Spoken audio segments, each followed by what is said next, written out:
You're listening to Season 2 of the Mies podcast. I'm your host, Josh Sharkey, the founder and CEO of Mies, a culinary operating system for food professionals. On the show, we're going to talk to high performers in the food business, everything from chefs to CEOs, technologists, writers, investors, and more, about how they innovate and operate and how they consistently execute at a high level day after day. And I would really love it if you could drop us a 5-star review anywhere that you listen to your podcast. That could be Apple, that could be Spotify, it could be Google. I'm not picky. Anywhere works, but I really appreciate the support. And as always, I hope you enjoy the show. With every stroke of the pencil, I'm giving you folks a glimpse into my experiences. You could trace. Hello, ladies and gentlemen. My guest today is Chef Brad Kilgore. This was a fun episode because we were on site in Miami. We were actually there for the Mies team's annual team summit. Where the whole team flies in from around the world. We get together, we have fun, we connect. We were staying in Little Havana. It happened to coincide with the South Beach Food and Wine Festival. So obviously, as you can imagine, a lot of fun ensued. We met up with Chef Bradley Kilgore first at his restaurant in the Arlo Hotel, Marigold Brasserie, which we had eaten at least the leadership team ate at the Sunday before. Delicious. But it was busy. He had some event going on. So we ended up going to another one of his concepts around the corner called Oise, which was sort of this cross between Japanese and Italian cuisine. I hope I'm pronouncing that right, Brad, by the way. Anyways, we had a blast. Fun fact, I actually forgot to press record for the first 10 minutes, I think, of this episode. But luckily we had redundancy, as we always do, with some lav mics. So you might hear a difference in audio the first 10 minutes from the rest of the episode. But Brad and I had a blast catching up. We met in San Diego last year. We were on a panel together at the Anti-Conference led by Chef's Roll. That's where I first met Brad in person. So we caught up in Miami, talked about his past, his really incredible pedigree, working for chefs like Laurent Gras, among others. And he came to Miami, won Best New Chef from Food and Wine, and a bunch of other awards. And he is definitely a chef's chef. He's a technician. And we spent a lot of time talking about not just his background, but how he goes about leading in the kitchen and systems and processes. He's definitely a very systems-driven individual. Then, like we do on the show, we got a little bit personal and talked about how wins and losses affect us as individuals, right? So like if a restaurant of ours closes, how does that impact us in terms of how we see ourselves in terms of success or failure? And it's a tough thing to think about, but we tried to get as real as we could. We also talked just generally about like how Brad deals with mistakes with his team, how he's trying to be a better leader. He just, I think like maybe a couple weeks prior, had given birth to his second kid. So of course we talked about parenting and how that's impacted his life. Still pretty early for Brad, given he's got a newborn. So he's got a long way to go there. I was lucky enough to be in sunny Miami, so the weather was beautiful, and there's a great video of this that you can catch on YouTube. But I hope that you enjoy the conversation as much as I did.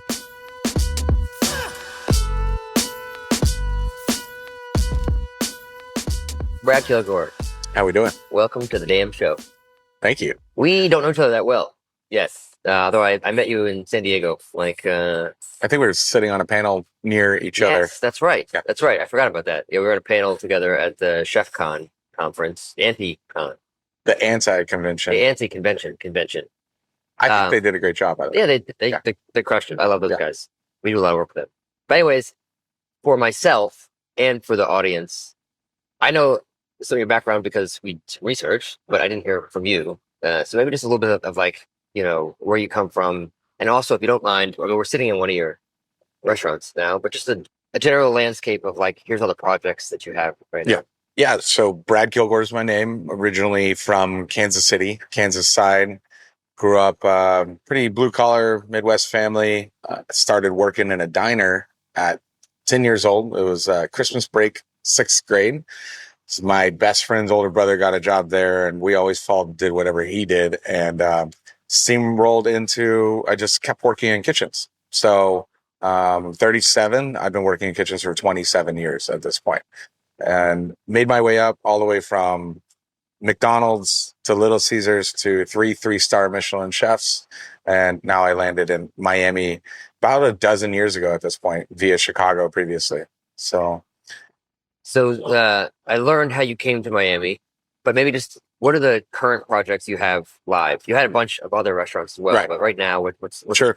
We're sitting in Oisi Ristorante. So Oisi is a casual Italian Japanese called itameshi. And I've taken sort of that red sauce American approach, pomodoro, chicken parm, carbonara, and then we put our twist onto it. That's what we're having here at Oisi. We're in Wynwood, which is our kind of like Williamsburg, if you will. It's our Brooklyn. It's funny this is my first time in Miami. Yeah. So I have some questions about Miami, by the way.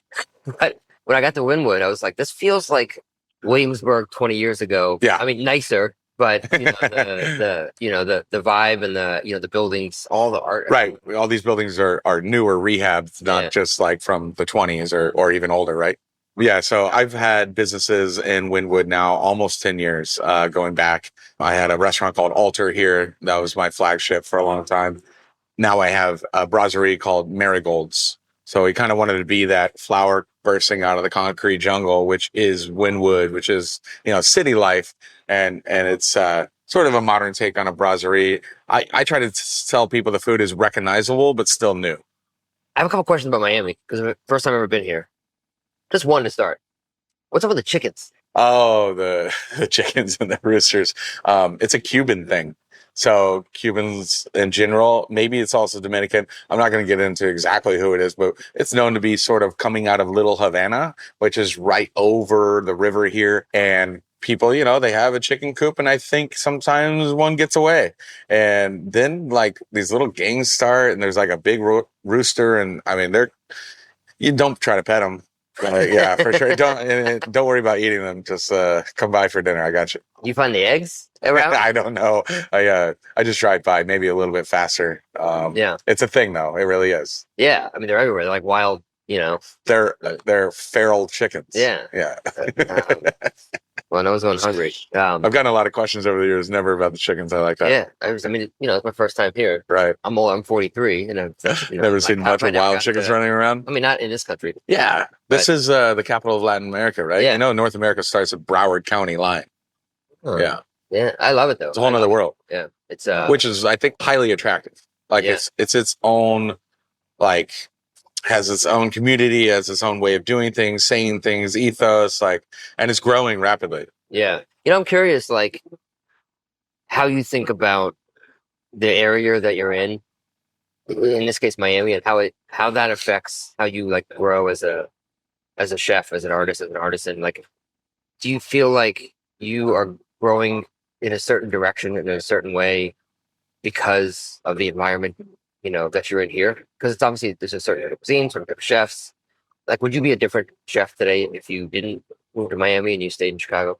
Very simply, yes, absolutely. I think in general you need to kind of adapt to your surroundings, but in New York, say in New York or even back in Chicago, you have such a grounded sort of fine dining based, and there's so many people where food is part of life and culture that you can kind of do your style, and there'll be people there that are attracted to it. Miami, it's on its come up. It's maybe mid come up right now. A lot of people gave me a lot of credit for this most recent kind of turn towards fine dining. I was doing the only tasting menu only restaurant in the city at one point for years, actually, and kind of put a little bit of respect to the up and coming next wave of chefs from Miami at that time. But there was a lot of flavors and things that I got introduced. Like Peruvian food wasn't part of my repertoire until I came down here. And I'm not a Peruvian chef, but the ingredients are fantastic, and can be inspiring. So, and at the same time, you kind of have to. People were used to maybe chimichurri and skirt steak, and that was on almost every single menu, and ceviche and different things, and you might have to do that a little bit, but you could start giving it your own little twist and introducing it in different ways. And also people when you go to a destination, because Miami used to be more of a destination, now it's its own culture, you have certain expectations. When you go to the Caribbean, you want to eat Caribbean food, right? So you had that connotation with food in Miami as well. Now, luckily, we've grown out of that, and we're growing out of it rapidly. We have, Michelin is here. We have, Food of My Best New Chefs, knocking on the door of James Beard as well. So we're like a adolescent teenager breaking out and going to university. That's how I see it. Yeah. And it does sort of dictate like a different type of food. When you're at destination, you have to sort of like wow all the time. Whereas it's kind of flashier. Yeah. When it's a community restaurant, like people don't always want. No, you just want good food. Yeah, you just want something good. That's so accurate, and we're definitely right in the middle of that. Yeah, we ate. I took my leadership team to Marigold's on Sunday. I think it was awesome. Thank you. The thing that I think I actually like the most, which I wouldn't have assumed because there's so many cool dishes on the menu, was the tortellini. Yeah. All right. I've been cooking a long time. What's double brown butter? Never heard double. Oh, the agnolotti. Yeah. Agnolotti. Yeah. So double brown butter. So what browns in butter is the milk solids. So you add dried milk solids to it while it's browning. And then you have to do it after you cooked out most of the moisture. If you do it before, you can, but it's a major pain. Do it before all of the milk, the moisture that's in the butter will actually soak up and you'll get this thick paste. And it's very annoying. Yeah. You probably burn the bottom before it breaks. And you want it to break. So what you want to do is you want it to break, separate, cook out the liquid, then add your dry milk solids, brown them all together, whisking the entire time. And then I put it into a VitaPrep blender afterwards. Yeah. Blend it super smooth because you still can get a little chalky. Then pass through a chamois. So the actual dried milk powder also starts to caramelize? Absolutely. Yeah. Nice. Is it equal parts actual brown butter? No. By weight, because the dry milk solids are so light. I think it's like less than 10% by weight. And then we infuse ours with sumac and Aleppo chili pepper. And sumac, because it is a spice and has oil, it can infuse, but also it's astringent. So it's almost like adding acid, like a vinaigrette, if you will. Nice. It was really, really good. Thanks. The waiter was like, "Oh, you should get the agnolotti." I was like, "I don't want agnolotti today." And we were like, "Fuck it, we'll get it." And it was really fucking good. Awesome. Thank you. So on the way over here, we were at Marigold's. We were going to record there. We ended up over here because you had an event today. We were talking about your kids. Yeah. Congrats, by the way. How old is your second kid? My son Liam is 21 months, and my daughter Gaia was born about 11 weeks ago. Oh my gosh. Yeah. Everybody's got a daughter named Gaia. It's changed your world. Yeah. Obviously. How do you think it's changed? And maybe you're still like in the fucking weeds of it, so it's tough to, step back. But have you seen how being a parent has changed the way that you lead your team, the way that you cook, the way that you think, I think you start being a little bit more patient, but the tough part is in our industry, the clients aren't patient. So there really isn't too much time to balance that. And I know you hear and people say that. At the same time, we're kind of in the world of where people expect chefs and restaurants to be a little more accommodating and patient with their team members, which I naturally have always been a little bit more of that direction. But the customers and the clientele are more educated and their expectations are higher than ever. So it's like imbalanced. And and I hope this answers your question, the way I approach that is I try to teach why.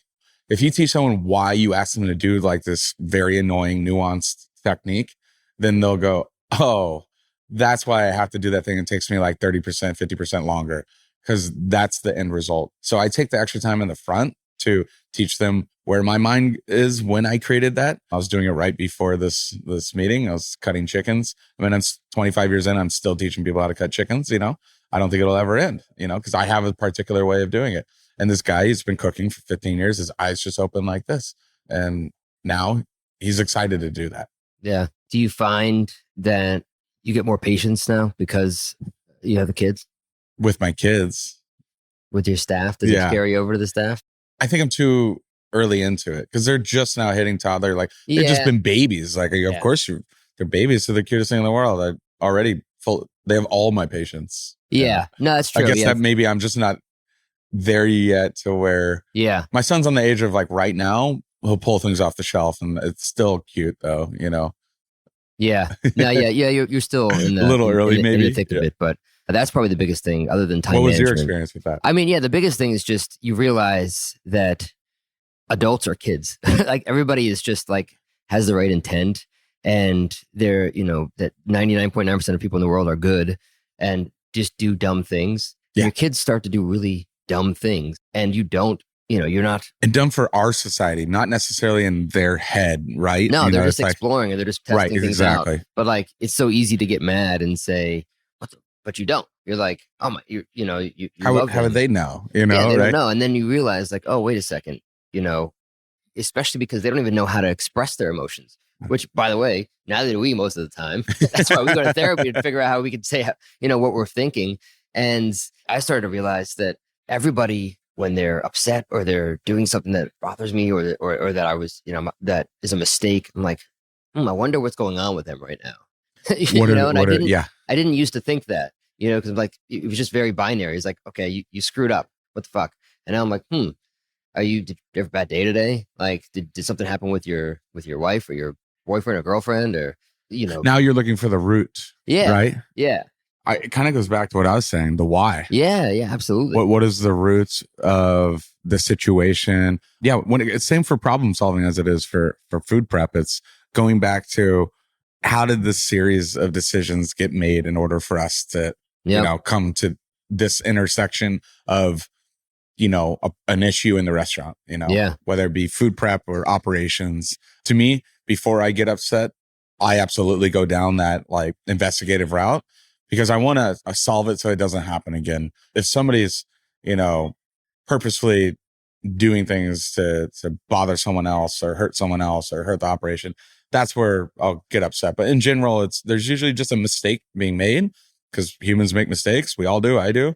And finding that root is more important. I say it so much, but I still screw up all the time. Where someone makes a mistake and I'm just right into the what the hell? And there's always a reason behind it. Anyways, we're in Miami right now, and we just missed South Beach. You did an event for the Food and Wine Festival. What are your thoughts on that festival? I imagine you've been doing it for a while. Right. Like, what do you think? Like, what's the purpose of it? What's the goal? Like, what do you get out of it? Yeah, South Beach Food and Wine or Wine and Food Festival, I think is the official name. It's been going on a lot longer than I've ever been down in Miami. So I've participated in almost every year for the last 12, 13 years. This year I hosted Marcus Glocker. I'm a big fan. We've been just kind of, social media fans of each other, buddies, cross paths a few events here and there. Never had the chance to work together professionally or at an event. And, he was my first invite and he said yes, came down. And I haven't been to his new spot, Coleman, in New York, but it sounds amazing, looks fantastic. According to the food, I just ate it. It's awesome. Yeah. Yeah, he cooked the marigolds. It was delicious. Probably the best gougere I've ever had in my life. Looked like a cupcake. I wanted to eat a lot of them. Held myself to one. That was great. So for me, my number one thing is for South Beach is to host a chef that like I appreciate or, I don't get to connect with and invite them over. And I always ask them like, don't come here and rewrite your book. Come here and bring your signatures because then, our local guys can try what your restaurant's like. It's transporting them. Because I know a lot of times when chefs do collaborations, you want to put your best foot forward. And probably what's on your menu is your best foot forward because like you've been cooking your whole life and this is what you're putting out to the world. And so I make sure my guest chefs like don't get all wrapped up and like, hey, don't try to reinvent the wheel. Bring your wheel with you. I want to try it that way too. So do you get business from doing the event? Like, are there like, every time we do these events, I've done a bunch of them. I'm always like, who's eating here? Right. Okay. Great question.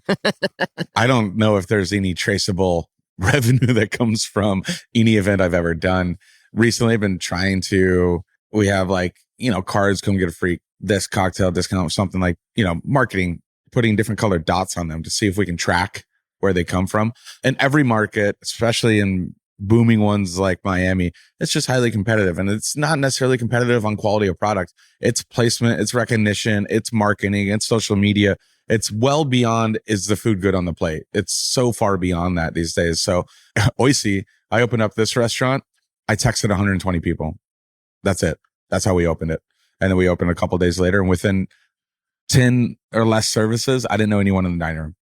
And that just shows you the power of like, non-traditional marketing. I'm not that great at it. This is my first jab at that, but I thought that was pretty cool.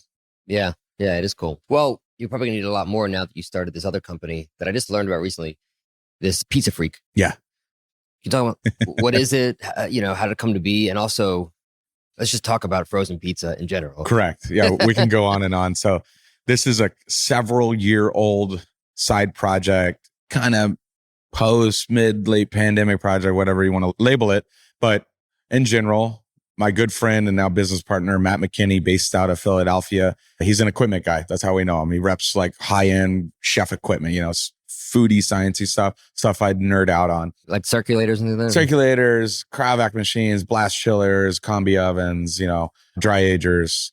He's like, do you want to I have a bunch of equipment in a kitchen in Drexel University in Philadelphia that's just sitting there because the school's closed, COVID. Let's make something. What do you want to make? Frozen pizza. Okay, that sounds amazing. Everybody wants frozen pizza. I'm like, I wish I had better frozen pizza. And so we went on this mission.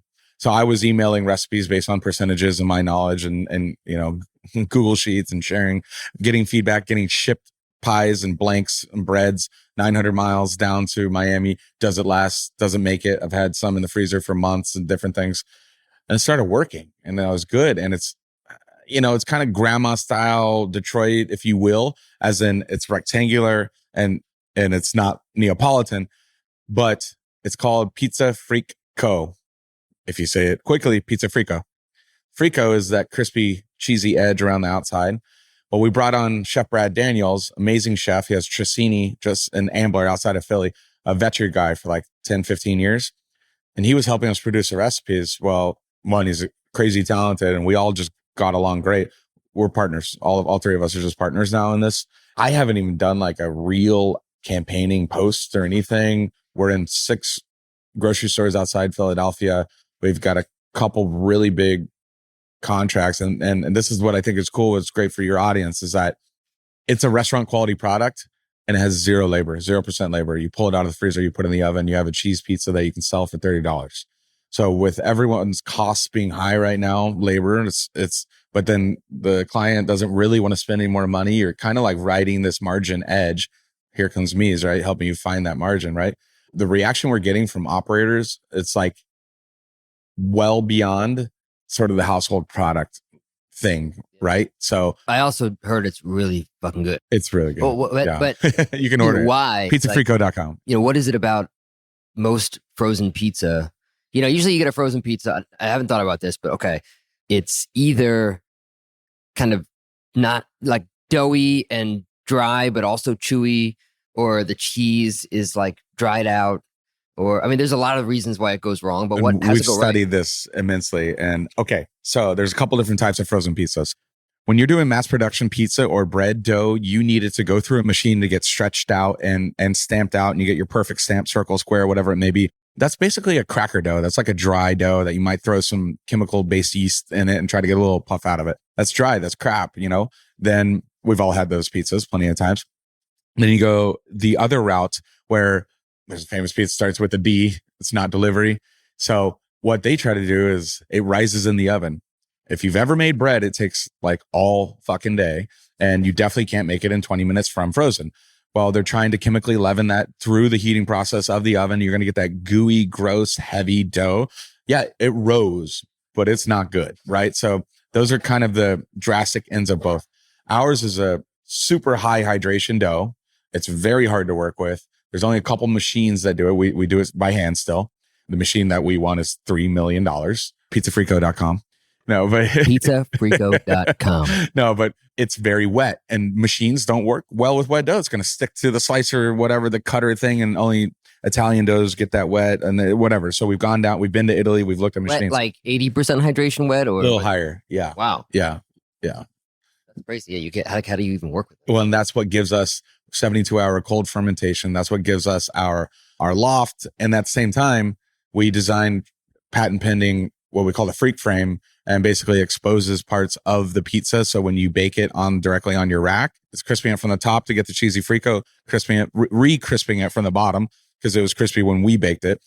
And then the tagline that I've kind of come up with over having these questions and talking to people is, it's not a frozen pizza. It's a pizza that's frozen. Yeah. Because frozen pizza has it's like a bad word. Yeah. So $3 million piece of equipment is the only one that will handle this hydration. What milestone do you need to hit to go buy that? Right. Great questions. Those are all our conversations right now. Our current goal, and we're not that far off, it's kind of actually scary, is we want to do 1,000 pizzas a week based on where we're at. I've got an entire pallet on its way to Miami right now because we're launching it at Higher Ground and all over the Arlo Hotel where Marigold's is. And Higher Ground is our indoor outdoor lounge and event space. And we also already have it at the pool deck rooftop. And the response, we haven't even publicly gone with it, just a response from the hotel guests. It's moving faster than we expected. So it's a quality product, and people are like, when you have something that's solid, your team will sell it because they're confident, and then they can go and tell the customer, like, listen, just get the pizza. It's great. Where does it ship? Where does it ship? Yeah. Like, where can you buy it anywhere in the country? Basically right now, east of the Mississippi we've shipped it to Seattle, LA, West Texas, and those customers were willing to pay the shipping extra. It's not us. We don't make another dime. Yeah. We want our pizza to be $18 to $22, but FedEx is not cheap. Right. Mm-hmm. So it's basically like Goldbelly. Gotcha. People are buying Goldbelly by the droves. We've eaten most of those pizzas, and we know where. Expensive. Yeah, it's very expensive. We know where we stand quality wise, and that was our comp set. It was like, hey, people are paying $40, $50 for these famous pizzerias. So you go to the website and you can just order it from the website? Yep. Yeah. That would also, by the way, restaurants would be a dope staff meal. Just order pizza for your staff. Two of my properties, actually. I have 2 other private clubs that I oversee. One of them is called the Concourse Club. Mm-hmm. Amazing. Boys with Toys. So basically it's a 2-mile racetrack with a super high-end dining F&B program. And we use the pizzas there as family meal. It's a great treat for the team. Bring in 15 pizzas, bake them off. So awesome. Well, I'm going to get some. Okay. So moving on. This is a obligatory question I ask. Just whatever, because of bees. But also I am always curious. And you're doing more projects now. So you're not at the restaurant right now. You're not going to be at any not at restaurants. The same one every day. Yeah. So how do you, and the first time I met you, now I'm recalling more, we were on that panel about, I forget what the panel was, but I remember hearing you talk about systems. I was like, oh, this guy definitely understands systems. So what do you do to maintain consistency? Like when you're not at the restaurant? Not perfect. Always, I think we'll be seeking out the perfect answer or strategy to that, because in the end, we're a human business, and humans do things unlike robots. They do things naturally. So in order to avoid that, I try to eliminate human error with systems. The systems are a series of checks and balances. Like my prep sheets have a par set by the head chef, an inventory written down by the person who's on that station. You take the difference between that par and the inventory, and you have the quantity needed to be prepped for the next day. And then that's handed to the chef. The chef then takes it and color codes it. Green, yellow, and red.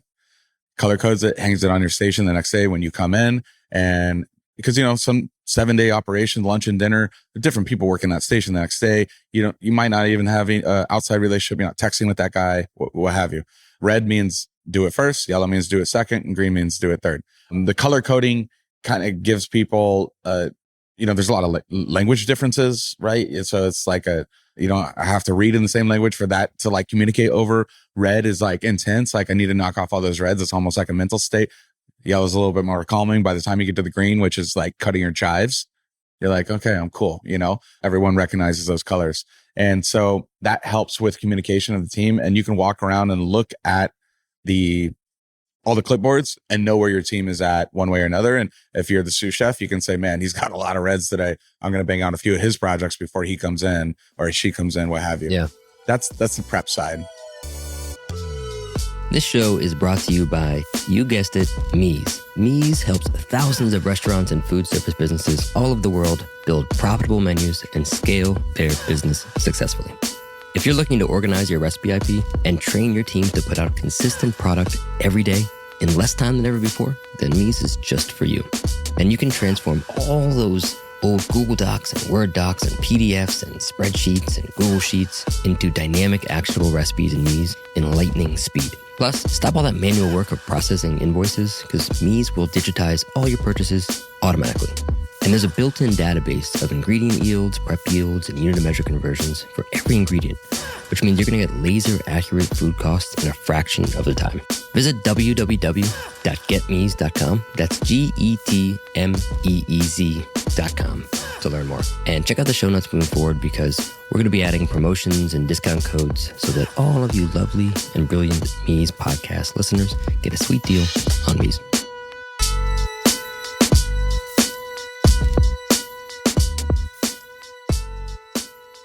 So as it relates to, let's just take the double brown butter, for example, right? We all know if you make beurre noisette, like it's got to be the right amount of time pulled off before it's burning, and it's going to carry over a little bit, and you got to add the milk solids when you do that. This is How do such you a make great sure example. somebody does that right every They time when don't. you're not there? We refire it all the time. They don't. I can't control it. It's just, that's such a great example, because that's like out of 2 or 3 of the places, that's one I could tell you is kind of a little bit different almost every time, or at least one guy, he'll get really good at it. And it's time for him to, advance on to more different mise en place. And then he's handing it off to the next guy, and I'm walking it in, checking the line. And I'm like, we open in 15 minutes. We got to make this again, and it's the smell, right? And also it's the carryover, noisette. It's the carryover, right? It's going to go hopefully only one, but maybe 2 or 3 shades past where you're at when you're done cooking it. So that, although it's grammed out, you can't sous vide, or you can't put a thermometer in and a timer on brown butter. That's not an easy one. That's a great example. Yeah. You're going to have that. Yeah, there's definitely some where it's just real tough. I mean, I guess you have to get some pretty good like video or imagery. I bet there's probably a way if you have like a temperature controlled induction. You have to stir it the whole time though. And you have to stir it so you're scraping stir in the middle, then on the outside, in the middle, and then the outside. You can't. Yeah. Now they have a couple of machines doing that, but they might melt. They're like plastic. Yeah. The problem with these conversations, right, is that the cost to use that machinery and to innovate the type of machinery has to be relative to the value of the product you're going to deliver. And then the customer, like, why is the agno lodi like $75? Yeah, exactly. Like, well, I had a robot make it, And so, yeah, it's a conundrum we have, for sure in the food industry. Like, I truly believe like the innovation bell curve or the arc, right, of like how much we can innovate is directly correlated to how much people will pay for food. Correct. Because we could be, an order of magnitude farther along, but if it costs this much more and this many more people to do it, and this much more R&D, we're just sort of relegated to how much. Exactly. Well, speaking of R&D, I'm curious. I mean, you've done a bunch of projects, you've won a ton of awards. Clearly, you have, a way in which you go about creating new dishes. So I'm always fascinated with this. Like, what's your process? How do you involve the team? Mm-hmm. How do you synthesize feedback from customers or employees, if you do? And when does something feel done? Like in the menu is like done. That's a lot of questions. It is a lot of questions, but no, it's a great question. These days, because I do have multiple projects and I travel and I, have things going on outside of this Miami, I do literally schedule my cooking. I need it. I'll email, I need XYZ product, available on this day, what have you, just like literally today. And I still make, and I say 99.9% of every recipe that goes on any of my operations, because that's what I do. People are coming to eat my food. It doesn't mean that I don't collaborate with my sous chefs on execution. We don't taste it again together. Absolutely. All the time. But in the end, it's my vision, it's my recipe, it's my food. And that's not a selfish standpoint. It's currently what my customers are expecting. Right. So behind the scenes, it doesn't ever end. I came here, OIC, last week, and was kind of a different timing of the night. It was later in the day, and I sat down, I had a couple of dishes, and every single thing we do here is kitted, where it's 90 grams of this, 80 grams of this, 12 grams of this, and it's timers and process, and there were still errors. And I sat down with my chef for quite some time to figure out where something went wrong. And one of the things was literally how they cut a tomato caused it to eat differently in the end. So we dug back all the way to, the beginning of the process and what went wrong. So I don't think it ever ends, which is super scary and super stressful. And you can put as many systems and gram scales as you want. And it's almost shocking. Like, I almost walked away from that tasting, like, what could have possibly gone wrong for this to be so far off from a week ago when I created these dishes. And then you find out, oh, you blended it too long. One sauce it kind of killed the grain because it was blended too long, which killed the bright herb flavor, which caused it to eat differently. It's also kind of fun, right? Because it's like a constant evolution. Otherwise you're kind of like dead, you want it to be. What's funny is like, and you're very systems driven. I'm the same, but I feel like as chefs, we create a lot of systems for making things more efficient, for like making sure everybody does things the same way. But there's not a lot of systems of how to process and synthesize feedback externally after the dish is out, right? So like, now we know this is executed exactly the way that we want. But then over time, like, what if 40% of customers are leaving that tomato on the side of the plate? or left that little strip of, or asking for, a lime more or whatever the Parmesan or thing is. Yeah, something, whatever yeah. the thing is. And it's like, oh, actually this dish, like, we have cognitive biases. We also just have our own subjective tastes, but maybe collectively, the broader taste is a little bit different. Do you think about like how to capture that feedback and then do it and take action on it? I mean, I know I need it, and I haven't thought about how to capture it. There's a dish at another restaurant that every time I eat it, it's exactly how I designed it. It's fantastic. I had one of my old proteges come in who earned a Michelin star last year. He pulled me aside, said how much he liked this dish and thought he knew how I made it. And he didn't, which was also fun. And then a couple weeks before that, I was having consistent reports of, we sold 20 of these, but one, did not like. And it's a pretty rare when you get a did not like, or at least a consistent one, right? What's going on? A couple of days a week, they changed the cook on that station, and they just did not hand off proper. He was just going with his own natural motion. And it's, I think when you're cooking delicately, it's absolute layers that go into it. So I had to go basically figure out what was going on, then figure out who trained him, and then figure out why it didn't get handed over. And, we're still actually in the middle of the process. And yeah, if there was a better system to alert and find out, consistent, positive and negative feedback or constructive feedback, that'd be great. And difficult, I think, thing is for our industry, unlike, let's say like an AT&T. AT&T probably has like a really bad customer score, like you call 1-800 AT&T, you're going to hate it. And we have to operate within between like an 88 and a 97 in order to like survive. And there's like hardly any businesses that operate that much. Yeah. It reminds me of a conversation I had a couple weeks ago with this really great chef named Caroline Glover. And we were talking about perception of the cost of food. And I always think it's crazy that, so a buddy of mine had this review. He has an incredible restaurant in New York. And a review came out about, the prawn dish being like really expensive. So that's how much it costs. And the thing is like when you come and buy food at a restaurant, you can't associate it with how much would it cost if you could buy that in the store, which a lot of times you couldn't buy it anyways. But what would be the cost if at your house you were able to source that prawn and you had a butler and you had a maid and you had someone that cleaned up the whole dining room afterwards? It's unbelievable. And they thought about the music and the lighting. It's almost like sometimes these writers are like offended if the business literally tries to survive. Yeah. It's unbelievable. And I see that so much. They're writing about the expense of the cost. Well, one, don't order the expensive prawn. I'm sorry. It's just like, it's always going to be expensive. This has been something that's irked me for years. And people's perspective of the value of food is completely skewed. And I could go a whole nother podcast on that, but it goes back to World War II. But you're not just buying the food. You're Correct. Buying like, when we went to Marigold's, right? Beautiful open space, right? And you can see the kitchen and it's very clean right. And, it's very pristine. And, the benches that we sat on were very thoughtful. Like all that stuff was thought through. There's a server that's coming to grab your water. And there's another server that's like replacing the, your cocktail. And there's someone else that's explaining, the wine. And that's not just the price of the prawn that is on your dish. There's this whole big space that you get to come into that's not your house that has the right lighting and the right music. Yeah. And there's a price to all of that. If you go to, a spa without paying for a massage, right? Just to go to the spa is $100. Yeah, massages just to be there are several $100s and a good. And that's extra. That's if you want the massage, that's extra. Right.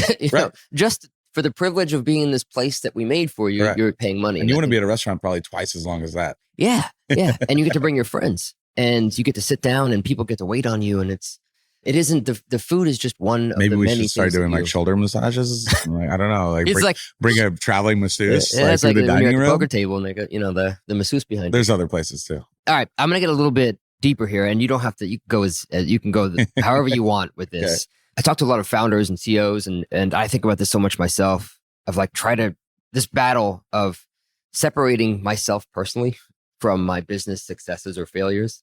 And that's not just like the macro success or failure, but every day, the micro successes and failures and trying my best not to associate that. That's me as a person. Mm. And, with restaurants, it's tough because, when you start a restaurant, if it closes, for example, it's very tough to like disassociate that with who you are as a person. And that's an everyday thing. It's just not just when the restaurant closes. If you have a different review, or if you have to, I'm curious if you ever think about like how you personally like maintain mental health around businesses that you've had that close or don't close, and or ones that are successful, because it's kind of both sides, right? It's like a business closes, you can immediately think I'm a failure. The opposite, a business that's great, and you think I'm great, And it's I'm always fascinated how others think about this, that are like creating things. I've had a lot of those thoughts in the last 4 years, going through post-COVID, myself, my companies, my friends, our conversations. And, I don't think they're, in general, I kind of mentioned earlier, when it comes to food and beverage or restaurants, there's this like X factor that isn't always about the quality or how good your product is. Sometimes places just happen to nail it. Maybe the right crowd gets attracted to it, and it just kind of trickles and continues to grow and keeps going. And you might go there and you work your tail off your whole career, and you're like, how does that place so successful? And you're like, I wonder if we're thinking of the same place right now. It's just, and I'm a consumer. I'm very open-minded to other people being very good at what they do and putting out great products. Cause when I'm off work, I want to go spend money and have a great time. Like that's what I want. So, and then sometimes you go to a place and you just cannot believe that place just crushes it so hard. When, you have a lot of friends that we do fine, or, they're a little struggling, or, they have a pop and then it dies off. None of that stuff can really be, put your thumb on it, why you're hot now, why you're not later. Some places get hot later in their lives. So I don't know if there's a particular answer to it. And these days there's so much nuance with social media and, just being exposed in different ways to different crowds of people, that I think it's beyond the strategies of the traditional restaurateur any longer. And you have to be able to be open-minded. So how do I deal with it? I think I continuing trying to meet and understand that there's other nuances and people and talents that I don't have, that can either expand my mind or my operations mind, and or add value to my operations itself. And actually, I think Oishi is a great example of me personally allowing myself to do things very differently, and seeing its success and its young life is a testament to that. Yeah, it's a tough one, man. You have to be aware. You have to be willing. And, there's a whole generation of TikTok that I don't know who those people are. They don't know who I am. But that might be the biggest thing in the world. And I'm the one not on that train. Right. So I use that as a saying, but it also is inspiring me to explore new things. So how does it personally affect you when you close a restaurant? The closures I had were due to COVID, and then we've sold the company. So it was devastating. Even though, there was some financial positive with the negative, there's, I'd spent my whole career getting to a certain point, working to a certain point to now sort of restart. And so, I personally basically created like a very thick leather skin, and I probably wasn't outwardly emotional for quite some time. I think I was dealing with it internally. Also at the same time, I was using it very strategically to be where I am now in a very short amount of time. I had stayed true to myself, but I told myself this saying: deja vu is seeing the same thing from the same perspective, but vujade is seeing the same thing from a new perspective. I wasn't going to change my career. I was going to change the way I looked at it. And I did. And it's prospering better than ever. Yeah. I love that, man. I will say, I've had to close some restaurants. It just, admittedly, there's a period of time where I'm just like, I'm a failure. And then I get over it. And I'm like, okay, that's stupid. Obviously, like everybody has businesses that I did them all March 13th, 2020. Yeah. All four at the same time. Yeah. Well, that, I think like, ripping the Band-Aid at once, especially during, at that time is probably the best way to do it, because you just kind of get it out of the way. But even like forgetting like closing a business, if you get a bad review or a customer so if a customer like comes in and says something, it's like, it's so tough for us, because in any industry where you're putting yourself out there, you're not an accountant. No offense to accountants, I love them, but there's you're putting yourself out there, right? It's like your food is a representation of you. Absolutely. Like your business is a representation Everything, of you. It's just in the same way that if you're putting music out there or you're putting art, whether you like it or you not. know? Yeah. And it's tough you have to separate. And you're not doing anything right if you're not getting a little bit of hate too. I mean, Yes. they say that, and that's a hard pill to swallow. But at the same time, I for sure have listened to music and said, what is this crap? I hate this. And then there's literally 5 million people that own that person's album and that love it. Right. Yeah. So, Yeah. you know, there's just different flavors for different people. It's just part of the course of doing, you know, anything like that, especially running a restaurant. But I recently thought about a concept that like online, basically lunch, brunch, and dinner, completely different brand name, that where you'd like pull down a wallpaper, change the lighting, change the music. And then so you could have it running, because it's so hard to make money these days in restaurants. You basically are having revenue almost 24 hours a day. But since people don't want to go to the same place ever again, there's always so many options. You could be new at least 3 times more within the same space. I don't know if I have literally the life energy for it, but I think it would. Anyone take it? Let me know how it goes. I'd love to come eat lunch, brunch, and dinner there. Yeah, you got 11-week-old. You got a little. Yeah. Get some more stuff in your hand. All right. Something else I've been asking lately is what makes you really, really angry? Like blood boil angry? When somebody just like straight up lies, like look you in the eye and just straight up lies. I'm talking about in the kitchen and you know, making food. And when someone just thinks that little of maybe myself, the restaurant, our environment, to just look at you in the eyes and be untruthful, and it'll take me a minute to figure out, you know, I had an executive chef once that I saw a sauce from 20 feet away. I trained him on how to do it. It was on a new dish. I came from another restaurant. I could tell by the color. We use canned piquillo peppers from Spain, or bagged. They're beautiful, high quality. And I knew that he had screwed up, forgot to order them, went to the grocery store, got bell peppers, burnt them on the stove burner, and then peeled them and made this sauce, which is so far from what I was looking for. That was one of the last straws. I wasn't there less than a week. Why do you think he lied? That's on him, because he was weak. Yeah, it's a tough one. I struggle with this sometimes too. And honestly, not lately. I have a very different company now, but when you have cooks and oftentimes it's out of fear, right? It's like they're scared that they know they did it wrong. It's going to be way worse if I find out you lie. Yeah. I mean, I think my parents said that same exact line when we were kids. I mean, the relationship's very similar, but don't lie to me. It's going to be worse if you lie to me. Mm-hmm. It's that same thing. I will say, my babysitter once, I think when I was like 6 or 7, it was like, who took that from the basket? And nobody wanted to say anything. And she's like, if you tell me the truth, you won't get in trouble. Oh, well, that line. And I was like, all right, it was me. And she like put me in time. I was like, what the fuck? Right. Yeah. Well, that's, you want the kids to fall for that one. Yeah. Well, on a lighter note, when you're not cooking, I'm going to guess now when you're not cooking, you're just with the kids. But what else do you do when you're not cooking? I like to just in general explore new things. And I think it's a silly answer, like travel, of course. But because I do have so many things going on professionally that it takes up a major majority of my time, sometimes weeks straight, because I'm in a building growth pattern, always have been, that I do like to escape when it is time to be away from work. And so that would hopefully some sort of traveling. I'd love driving, like road trips. So now that I have kids and my family, we have a dog, like I literally daydream about road trips. There's a lot of stuff to see in Florida, but it's one thing. It's like, I want to see so much and like road trip wise and drive around the United States. And I like to, daydream while I'm driving. It'll take me, it's like 600 miles just to get out of Florida, before I start seeing different things. So it's the next road trip for you. We've been talking about going to like Asheville, driving. Oh yeah. Beautiful there.